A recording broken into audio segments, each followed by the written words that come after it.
Hi guys, Sarah Jessic here from Omaha, Nebraska, and I wanted to share with you our Mexican meal kit. Super easy dinner. I'm gonna make it in well under 20 minutes and be on our way. So first things first though, we've gotta start with dessert. I have some chocolate pudding here. I made it with, well, I'm going to be making it with 2 cups of, this is unsweetened almond milk. You could use any type of milk or milk substitute of your choice. My kids think it's extra creamy with almond milk. That's why we use it that way. And I'm just gonna be pouring our packet of chocolate pudding into that mix. Now this does not need a whole lot of time or attention.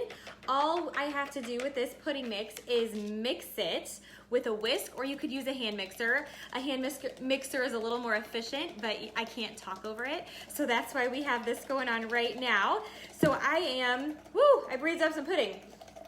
I am just gonna mix this by hand for a couple minutes. I might switch hands in a little bit, but this is going to just start us out. Now, what I love about Epicure products, and the pudding is no exception, is that we have this amazing never ever list. And the never ever list is a list of ingredients that you're never gonna find in our food. So it's going to be, first of all, we are 85 to 90% non-GMO project verified already. We are sodium and sugar conscious, and this chocolate pudding is very low in sugar.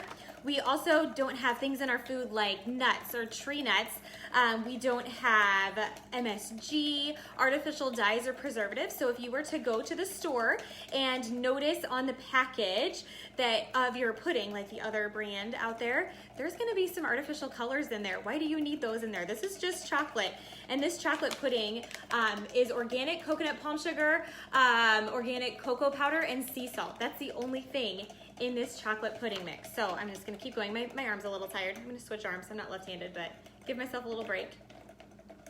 Now today I am going to be cooking for you, after I put away this pudding, fajitas, guacamole, and salsa. So it's the perfect Taco Tuesday meal, or fajita Friday, or any kind of Mexican night you wanna do. This comes from our Mexican meal kit. The Mexican meal kit also includes our enchilada seasoning, and I'll show you that in a little bit, everything that comes with the Mexican meal kit. But I'm telling you that because if you wanted to do a little extra spin on this pudding for Mexican night, there's a recipe on the back of this for not only our chocolate pudding, but a Mexican chocolate pudding or a mocha pudding. So for the Mexican chocolate pudding, you could add ground cinnamon or chipotle chili before mixing it and give it a little something extra here. So I'm gonna finish this up. It looks pretty good right now. You'll notice that it gets a little bubbly and starts to thicken up a little bit. Now I'm gonna stick it in the fridge for the rest of the time that I'm live, and hopefully I remember to get it out. I'm gonna set this right here so that I remember to grab it so I can show you how it thickens up and it's ready to go. Okay, so that's been definitely 2 minutes. Move this off to the side, and I will be right back as I am sticking this in the fridge. Don't go anywhere. I had to make room in the fridge. Woo! Did you hear that? Something fell. Okay, that's okay. It was blueberries. We're good. I set them off to the side. All right, so next things next, I am going to be making up some fajitas for you. So right here, I have my multi-purpose steamer. This steamer is one of our top sellers. It's also a very popular item for hostesses to get for free or for half price, and it comes in our business kit. But outside of that, I mean, top seller. Multi-purpose, you can use it for so many different things. Today, I'm going to use it for chicken to make fajitas all in one pot. I have a little, maybe about a half a pound of sliced chicken already, but as you can see, it's frozen. So I am going to stick this in the microwave to start the thawing process, but I'm not just going to thaw this in the multi-purpose steamer today. I'm actually going to cook it in the steamer. I'm gonna be right back as I stick this in the microwave for just 2 minutes to start that process. Some of you are thinking, oh my gosh, Sarah, you are gonna cook a chicken in the microwave and expect people in your house to eat it, and I absolutely am. We love our steamer. We think that the food, it stays moist. Notice I didn't add any moisture, or excuse me, any water or oil or anything to that. It takes all of the moisture in your food to use to cook it. Steaming also keeps all those nutrients in your food too, and it cooks your food very fast. your food doesn't turn out rubbery or weird or dried out or anything like that. The steamer truly does an amazing job. Now that being said, you can also use your steamer in the oven up to 425 degrees. I've used it for things like brownies or egg bakes or a lasagna in the oven. You also can make a lasagna in your steamer though in the microwave in about 15 minutes. I've made popcorn in my steamer, rice, quinoa, pasta, ground beef for tacos. Gosh, what else? Brownies in the microwave, truly. Scrambled eggs or an egg bake or a frittata in my steamer. It is one of the most used products in my kitchen, and I actually have two just because we use it so often. Sometimes, like the other night, I used it for turkey burgers for one of my steamers, and then the other one I used for green beans. So, by the way, I don't think I said that. Vegetables galore can be in your steamer. It comes with this tray. I call this the bacon tray. It's actually called a trivet, but the bacon tray, because you can cook perfectly crispy bacon on your steamer tray, and it just sets here. Can you see that? It just sets in the bottom of your steamer, and you could also make your steamer with a one-pot meal. So maybe you would have, for example, green beans on the bottom, cook those for 4 minutes, add salmon to the tray, cook it for another 4 minutes, and you have a meal that's totally and completely done. It's fantastic.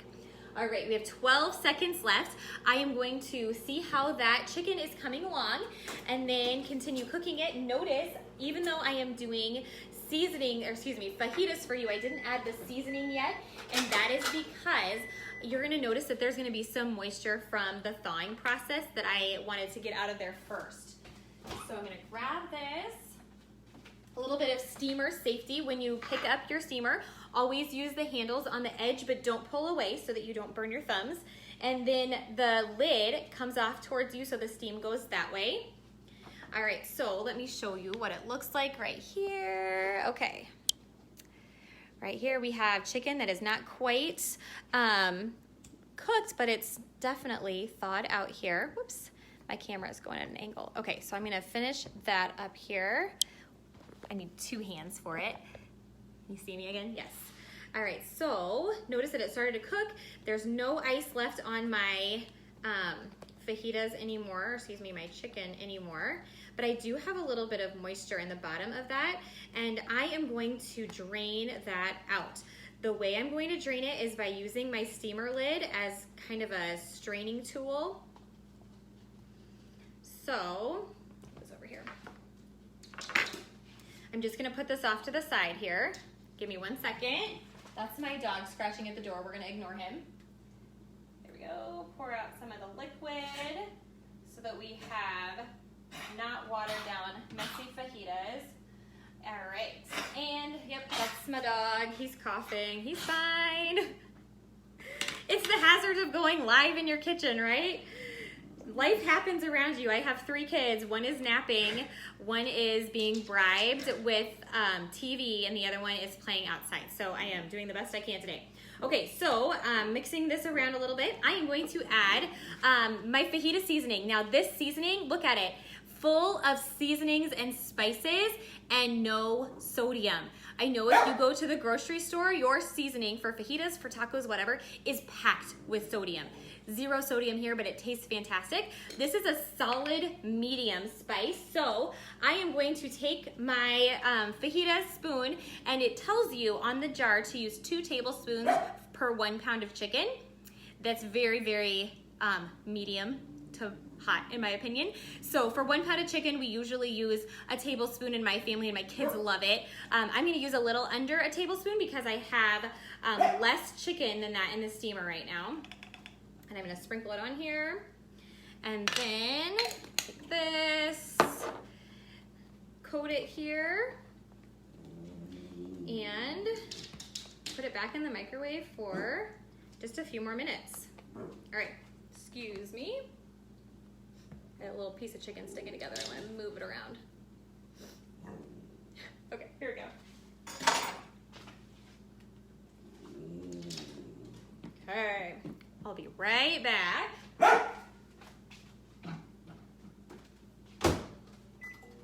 Okay, I know some of you are thinking, let your dog out, so I'm gonna let him outside real quick. And he's probably going to be back in within 5 seconds. Okay, oh, you know what I forgot? Live video, live video. I forgot my peppers. I sliced up my peppers with the Chef Prep Pro knife. Do you ever forget things when you're cooking dinner? You probably do. The difference is you don't do it on camera. All right, so here we go. Peppers that I've already sliced up. And this is a cutting mat. It comes in your business kit, and it comes in a set of 4. So 2 large cutting mats, and then I'll show you the 2 smaller cutting mats when I make my salsa and guacamole here. Ooh, did you see that? It bounced around. Okay, so to mix it up a little bit, I have the steamer on tightly. I'm just gonna shake it up a little bit so that the fajitas get in the peppers get in the seasoning too. All right, so that is that. I'm gonna move this off to the side here. And the next thing we're going to make up is our salsa. So our salsa right here, I have already cut up a tomato. And in our tomato, how's my guacamole coming? Hold on. Squirrel moment. I need to do one thing real quickly.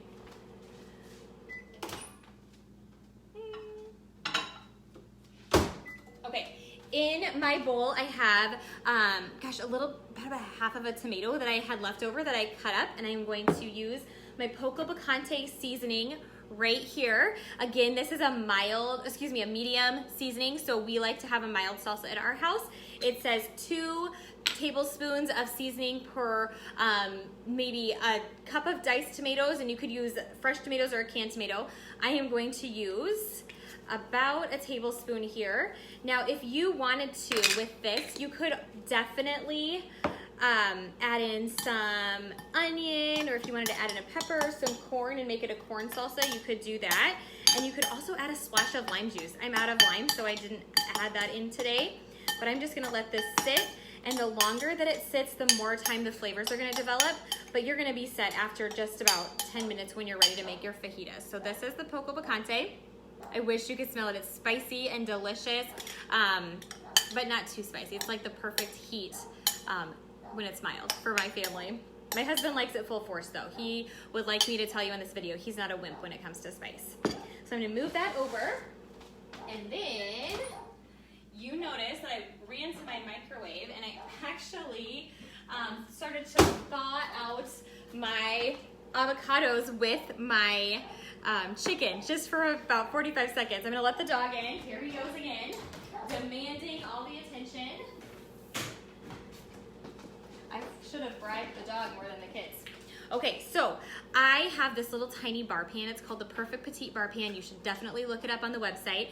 And I froze some avocados in it, and I took 3 little avocados out, and I have my guacamole seasoning, and I am just going to add about a tablespoon again.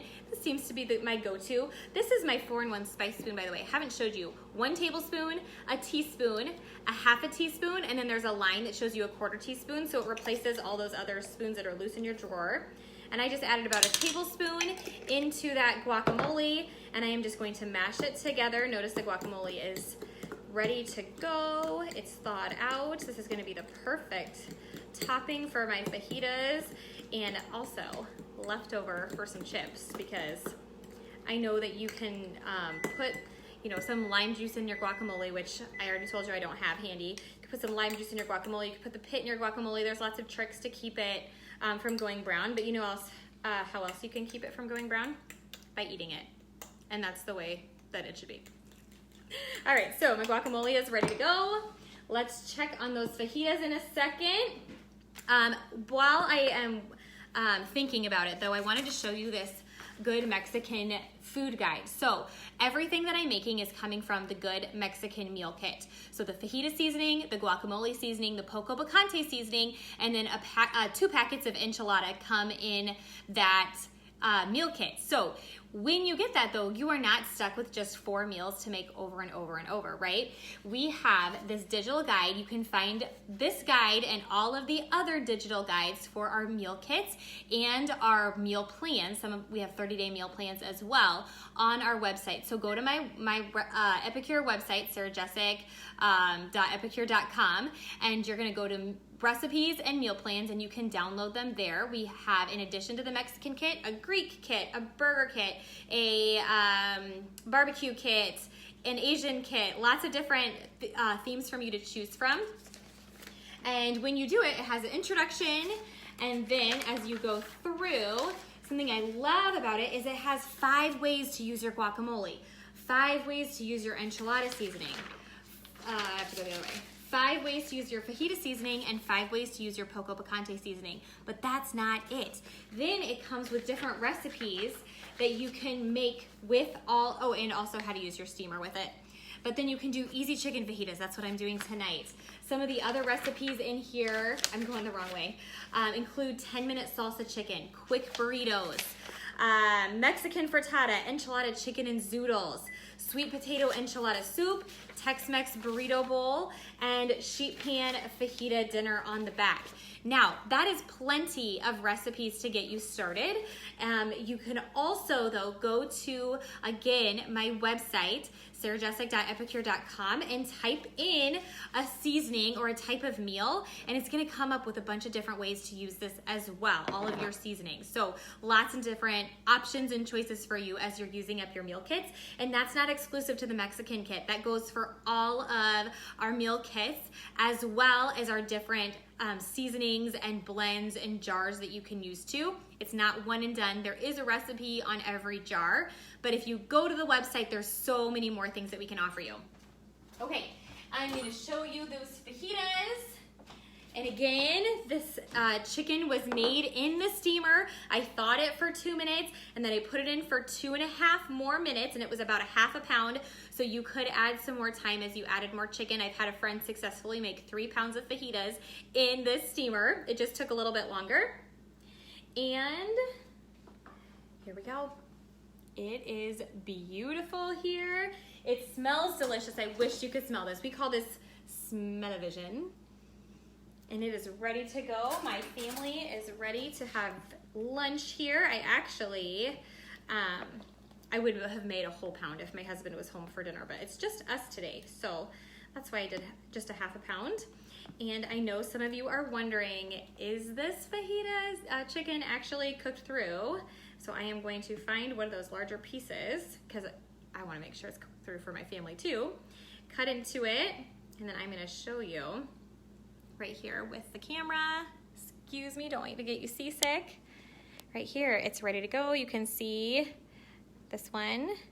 I cut into it, can you tell? And it's white all the way through.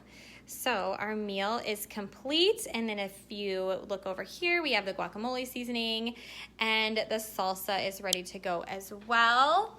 All with the Mexican meal kit. And I know what you're thinking, Sarah, don't forget the pudding. So I'm gonna grab the pudding from here. By the way, the steamer retains heat really well. So since I am not ready to eat this yet, I'm gonna put the lid on to keep it warm.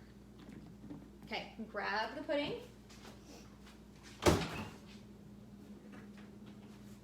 And this is perfect. It's set and ready to go. Again, I did this with a whisk, but you could use a hand mixer. I'm going to show you this on top again and make it go a little bit faster. But here we are, the pudding right here, and it's all ready to go. All right, guys, thank you so much for watching. I hope that you enjoyed finding out a little bit more about the Mexican meal kit, and keep me posted if you have questions.